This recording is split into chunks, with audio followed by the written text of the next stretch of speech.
Hi guys, welcome back to the paranormal side. Here's some stories just for the October season. Mostly fall break. So, enjoy. And please, if you want to have some more of these videos, please help support the channel. Anyways, to the stories.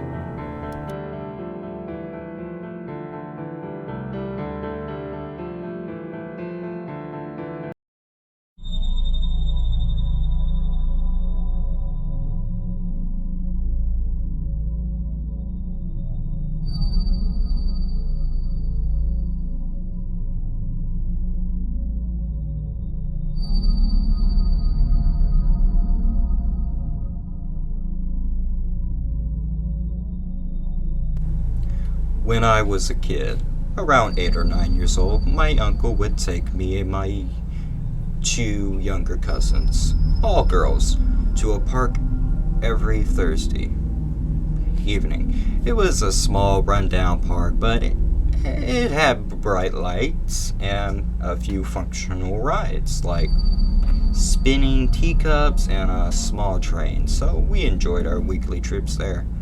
Being the oldest, I kind of was an old soul, overly cautious, reserved, and somewhat paranoid.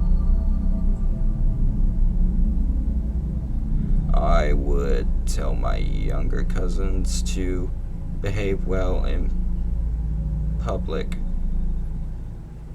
not make too much noise, or be overly friendly with strangers. However, I was still a child and often went with the flow. During one of our weekly outings, we decided to visit the haunted shack on the park, which was another amusement presented by the low budget park. As we were going in, a group of young men also slipped in when the park attendant told them they only allow family members to accompany minors. They claimed they came with us and were our uncles.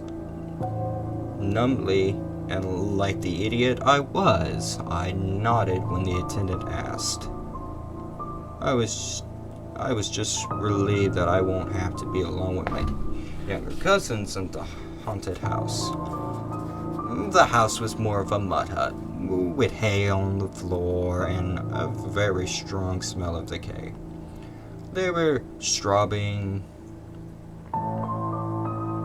red string lights around and some random broken pieces of furniture. The show began 30 seconds after we went in, with two ghosts coming in and flapping their arms at us. The ghosts were much dressed like the Scarecrow from The Dark Knight, and the odor coming off of the costumes made me gag. By then, all three of us cousins were backed up against the wall, and with the other two huddling behind me and the ghosts flapping their dirty sleeves on my face. I screamed at that point, not because of my fear of the paranormal, but because being in a small dark shack bathed in red light surrounded by strange men set off my paranoia. The young men, probably in their early mid-20s, they jumped in front of us in a very dramatic gesture with their arms outstretched and put us girls behind them. My cousins, ages 5 and 7, started crying and held on both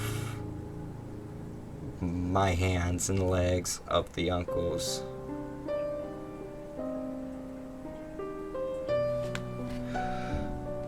It would not have been a creepy gesture, but the men kind of started pushing us against the wall with their bodies, hands still outstretched, and patting us on the face and body. I still remember how sweaty his hand was as it moved over my skin, and how his body pressed against mine in that congested, dark, stinky place. Hysterical, I yanked at my younger cousins and screamed that I needed to leave right then. One of the young men said something about not leaving till the ride was over, but I wasn't listening. I screamed and I hit them. I was very charming child with an exceptional loud set of lungs. And the minute that they opened the door, once outside, I almost fell on the damp grass. I lay drained, but thankfully to be out of whatever that was. One of the young men came up and touched my hair, murmured, "Sweet baby," and walked away. I dragged both my cousins and ran till we found our uncle. The group of men just watched us go with the creepiest smiles. Also, fun fact, but there was a large hole in the boundary wall of the park, and next to it was a strip of unkept trees, which to this day is infamous for its population of druggies. We never returned to that park again and didn't speak of the entire episode. I'm 23 now and reading the stories on this thread, but just triggered that one long suppressed memory. So dear ghosts and uncles, let's not meet again.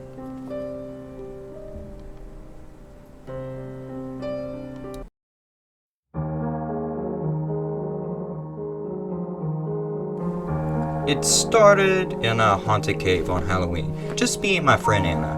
Me and Anna are total opposites. She's blonde, outgoing, and completely fearless. I'm dark-haired, introverted, a people pleaser.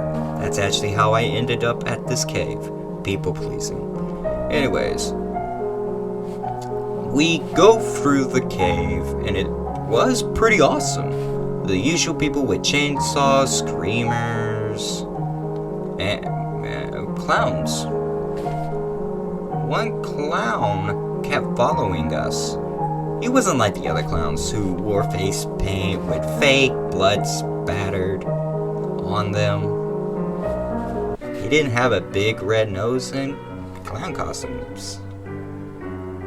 He had on regular, if not tattered jeans, a stained, sweaty white t-shirt, and a clown mask. This mask was pretty detailed. It had the eyes cut out and a wicked, jagged tooth mouth with blood smeared around it. It was seriously creepy. He follows us all the way through the house as we giggle and run into the fog room at the end. Once we make it outside, we go to get cocoa and watch the local bands play. While in the line, the clown walks up and stands inches away from me, breathing in and out so hard his mask sticks to his face and releases with each breath. Okay, creepy, but normal for this place. He walks away, we giggle, but he stays close, staring. We walk over to the band and he stands right behind me. He starts tugging on my hair. I ignore it, but he tugs harder. Suddenly he pulls so hard my hair whips back. Anna starts yelling at him and he lets go and he walks away. But like before, not too far. She wanted to tell someone, but I didn't. We are at a haunted cave. He probably didn't mean to, but she said no, they can't touch you, and we walk over to the ticket booth to complain. It went like this. Anna said, "Ma'am, your clown over there pulled my friend's hair so hard he almost ripped it out." The ticket lady had said, "I don't see any of our clowns. They are all in the caves. None of our people walk around here. They are behind that rope." The rope by us, because some families with small kids come for the hayride in bands. Well, Anna said, "That clown right there did it. How do you not see him?" The ticket lady said, "Calm down, miss. That is not one of our clowns. Are you sure he isn't a friend of yours?" I said, "Thank you, we are sorry. So I just want to leave. The clown's still staring. I'm missing here. This isn't funny. Fearless Anna decides to confront the clown. She marches right up with me behind her and demands he takes off his mask. He doesn't speak. He looks at me. He reaches out his hand to me and I refuse to touch him. He pushed Anna from in front of me and stepped 2 inches from my face, and I screamed the most terrifyingly psychotic scream I have ever heard. Everyone turned to look. The band stopped playing. Anna grabbed me by the arm and pulled. He stared at me frozen.